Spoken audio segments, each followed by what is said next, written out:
In this lecture, we're going to talk the failure theory of brittle materials. And as we mentioned before, think about brittle materials, maybe something like a chalk, carbon epoxy that actually brittles just completely, when it breaks, it completely breaks.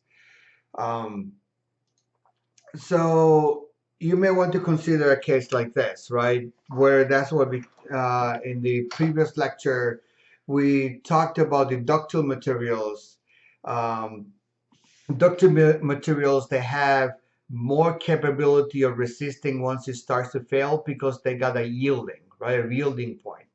And the true fracture toughness in 2 inches is actually greater than 5%. In brittle materials, it's way less than 5%. And what really happens is, this is again in 2 inches. So what really happens here is that when you load up your structure, all of a sudden breaks and doesn't give you any other opportunity, other chance. In this particular, so in these problems, then we don't work with sigma yield. You see, in this case, we had sigma yield in tension and sigma yield in compression. Here you have sigma ultimate in tension and sigma ultimate in compression. And what you have to keep in mind is that sigma compression for brittle materials is way bigger than your sigma ultimate in tension. Here, on the other hand, we could say that these are close to each other. They're say about in the same magnitude, very close to each other, so we can say they're actually equal to a sigma yield value. Many times what we do here, we just take the average of this. Here, we cannot take the average. This is significantly larger than this value. And then what happens in these problems is your stress concentration value becomes very, very critical. Why? Because you don't have enough energy. There's not enough energy to overcome the high stress peaks. Here you do because of the plasticity zone. See, here you have a plastic zone that helps your stress risers to actually redistribute themselves because of the plastic zone. Here we do not have that. We don't have any mechanism of redistributing your stresses. So with that said and done, what we like to do in the problem is when we have a stress concentration, let's consider a case like this, for an example. We have to immediately know that your stress concentration factor is not equal to 1. But that's the uniqueness of brittle materials when compared to ductile materials. And to find these values, what you will do is you will find the value of a R over D ratio. And depending on the value of R over D ratio, you will go there. And then if you had, let's say 1.10, 1.10 is just roughly right there in the middle, then you will just kind of eyeball your answer and come here and find the value. Okay, so this plot will give you KTA. This is pure bending, so that gives you a value of KTB, and this gives you a value of KTS. That's going to be our convention in this class. Another thing that you have to watch out and be very, you have to be aware of, the value that this is using for the area. It's using the smaller radius. Okay, so you always have to look in the chart and see what is the diameter, what are the dimensions that your problem is actually using. That's very, very, very important. Okay, so now that we know that, the big question is, what do we do with all this information? Why we need that information? Well, as we already stated, what we are really interested in to find the factor of safety of my problem. And the factor of safety is defined by your strength of the material divided by my stress applied. Okay, this is your applied stress. So the strength of the material, this can be either ultimate compression, ultimate tension. Then this we will study and see what could be the applied stresses that we use in this problem. Just to give you heads up for for ductile materials, we really typically use sigma 1 or sigma 3, but we will talk about that. So we want to make sure that your factor of safety is actually one of these three cases, right? It's either bigger than 1, we know that it is safe. When it's equal to 1, it is an onset of failure, as we discussed. He has not completely failed yet. It's just about to fail. Okay, but it's still considered safe. It's just the onset, the verge of being failure. Less than 1, then you will say it has completely failed. So now that we have this, we know this is the goal and this is what we want to find. The question is, how do I find this as applied? To do that, then let's do a couple of things. First, we have to determine the critical location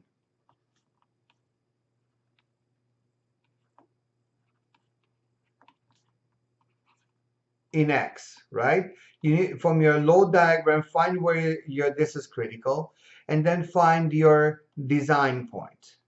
So now what you have to keep in mind that your design point can be either A or C. Typically, these are the two design points we are interested in.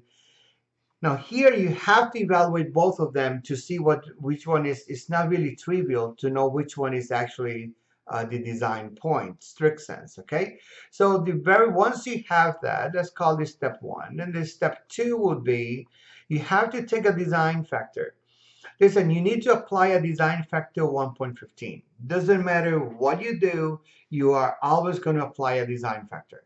You have to have a very strong justification to not to apply this. Okay, so if nothing is given the problem, put 1.15. If you go to the industry, you have to ask your supervisor or your technical leads on what type of factor they really want you to apply. And that is typically applied at the load level.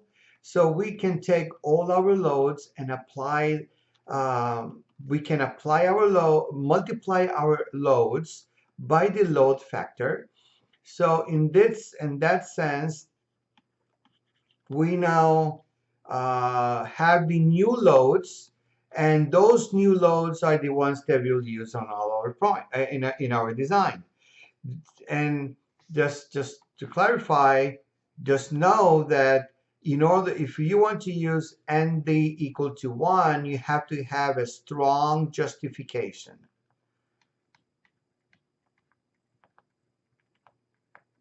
Okay, very strong justification to do that. Now, once I have my new loads multiplied by my design factor, then the next step would be go ahead and you need to determine your sigma A and sigma B and sigma C, your state of stresses at both points, okay? And you're going to determine what your principal stresses look like. But to find the principal stresses, just remember you have to multiply the stress, your stress concentration for axial with your axial load, plus your stress concentration of bending with the corresponding bending load. Okay, then you have tau, and then you have to multiply this by your stress stress concentration factor in torsion. Okay, and this will be 0. Typically, this is the type of matrix or tensor that you will have to solve in all our problems. And if you realize what you really have here is a state of plane stress, okay, because this is actually completely 0. And you have to do this on both points. Yes, at one point, this might be positive, this might be negative, plus or minus. So let's put a plus or minus here, and that just means depending on the location you are designed that you will be choosing. Then step number 4, at the end of the day, what I'm really interested in the problem is to find what are my principal stresses. Note that in these problems, we do not use shear, okay? We don't care for shear. So it should be good enough just to find this. And you are not asked, or you're not typically, you're not going to find this but using, find this by hand. Just use a code. You can use our MATLAB code if you want to for these purposes, okay? So there are a couple of theories now that I'm going to use to determine really to define if it's my structure is safe or not. Okay, I give in a general sense this is what we do, but hey, how do I really apply this? It's going to depend on the failure theory. Okay, and you have many failure theories, and I'm just going to give you at a higher level what the failure theories look like, and then we're going to go in detail to understand each one of those theories. Although for completion purposes, I am going to discuss with you what the maximal normal stress theory does. However, this theory, we just don't use it. It's just completely unconservative. And it's too conservative, because you can see that everything inside the shaded region, it is the it is the safe point, right?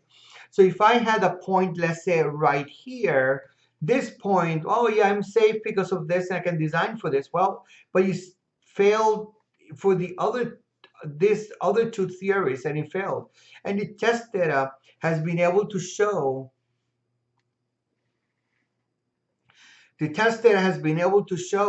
that you can see these are all the test points with many specimens, and you can see this point actually is going to fail. So this theory is really not supposed to be used at all. This theory tends to be very conservative, as you can see, and this theory actually matches much better with the test data. So this is the theory that we strongly recommend that you always use. Okay, so the couple of things, and oh yeah, and this line over here, this is the line of pure torsion. At this point location right there, this is the location of only pure torsion. That's how the test data was done. Okay, so if we move on now, just to understand how this really works, let's give you a couple of points. Well, okay, if you can see point A, what happens with point A? Well, we can say point A is completely safe. Why is it safe? Well, because you have more available any of the theories than what you're really using. You see? Remember, your factor of safety is what is available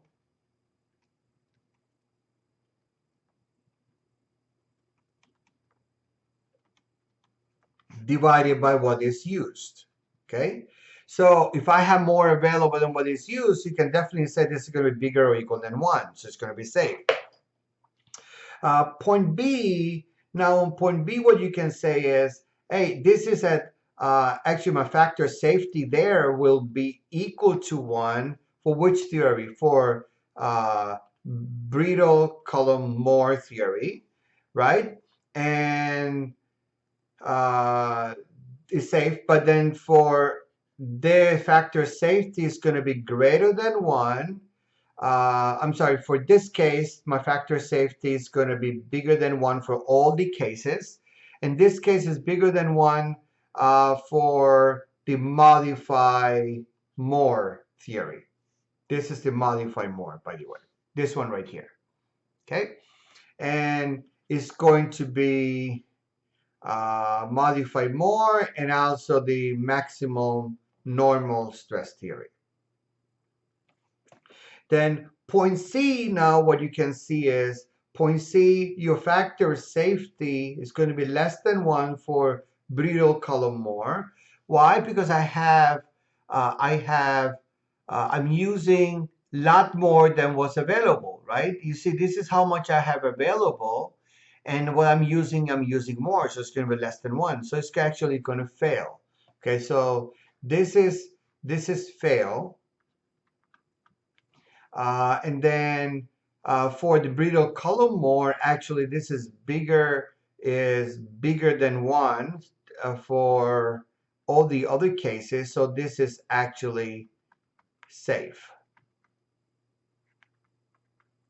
Okay, And then obviously point D, you can see that's going to be it's going to be less than 1. This point is going to be less than 1 for Brittle, column more, modify more, and this is all failure points.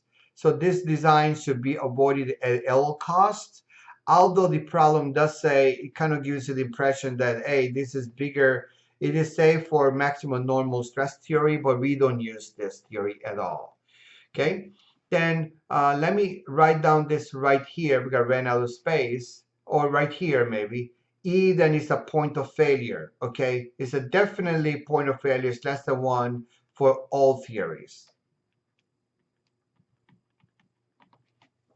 Okay, then if we just move on now, what do we do next with any of these theories? Just remember, as I mentioned to you, you're going to you will go ahead and you will build the state of stress in the problem at points A and C.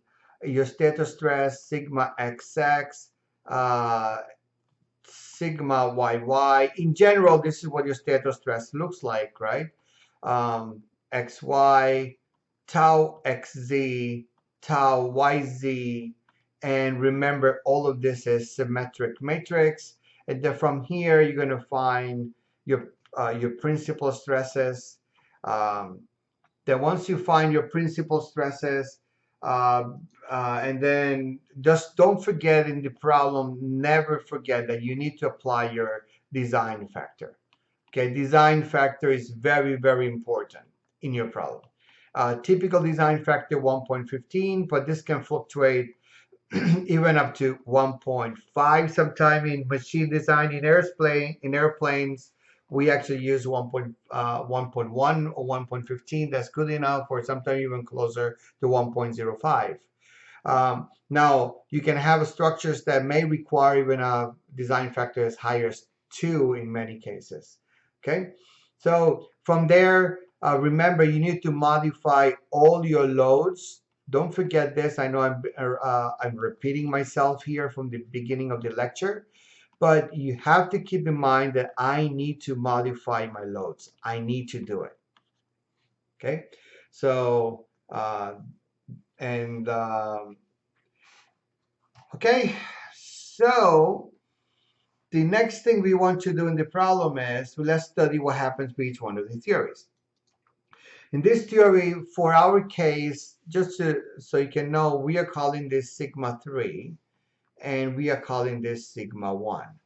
This is the region of safety inside here. Anything outside here is not safe. However, as I mentioned to you, we really don't like this theory and we should not be used under any circumstances. However, your MATLAB code does calculate this, does use and calculate this for you. And this is the criteria, these are the various, this is equation 530 from your textbook, and these are various cases that he actually uses. The theory that's very, very conservative in your problem, and I want to point out that this is actually sigma ultimate in tension, this is sigma ultimate in compression. Okay, it's the same. This theory basically has various cases if you are, depending on the region that you're working on.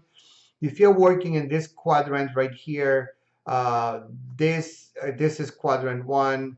If you're working in quadrant 3, this will be this quadrant right there. If you're working in quadrant 4, there will be this quadrant right here. This will be 4, and this will be quadrant 1. Okay. So in quadrant 2, you will never have you never have points right here, because they will always come on this side. The way we defined it, because remember, again, this is sigma 3 and sigma 1. We defined that sigma 1 was going to be bigger than sigma 2 and bigger than sigma 3. We defined it as such. Since we defined it like this, in our case, you will never have points on this side. Okay, so this is this failure theory. And moving on to and this is how your MATLAB code does it. And just note that there is a absolute value here Uh, we have the absolute value there because you want to make sure and you want to ensure that doesn't matter. You want to ensure that you always have a positive. Sometime in many textbook or many engineers like to use a value.